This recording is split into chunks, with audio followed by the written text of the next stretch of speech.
Maps on the TV screens, these are unclassified because we're here, track the painful progress of the offensive.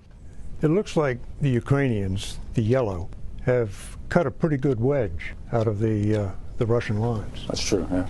What physically is that they've had to get through? Well, it's minefields, it's trenches, it's ditches, it's small 10, 12-man hunter-killer teams armed with anti-tank munitions. What other defenses are they going to encounter if they make it through those? Those orange lines you see there are Russian trench lines. And in between those orange lines, which you don't see, are minefields and tank ditches and what's called dragon's teeth, barbed wire, that sort of thing. This is a multi-layered Russian defense in depth. The U.S. advertises the $44 billion in military equipment it has committed to Ukraine, but says very little about the equally valuable intelligence.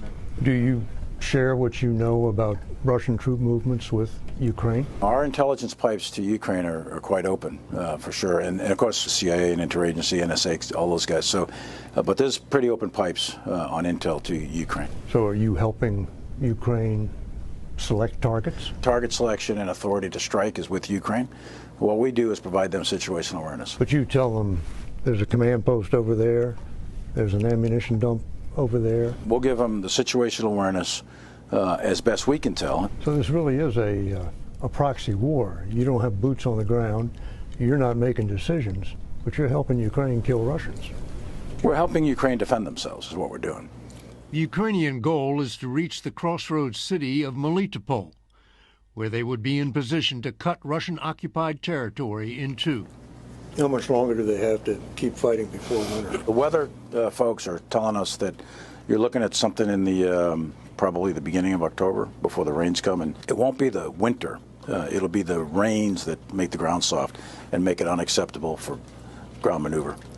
Ukraine's President Zelensky has said he will keep fighting until all of the territory Russia now occupies is liberated. That area is not a small area. That area, roughly speaking, is about the Eastern Theater of War in the American Civil War. That goes from basically Washington, D.C. to Atlanta, and that's a very large piece of ground, so they've got a tough fight ahead of them. It's not over.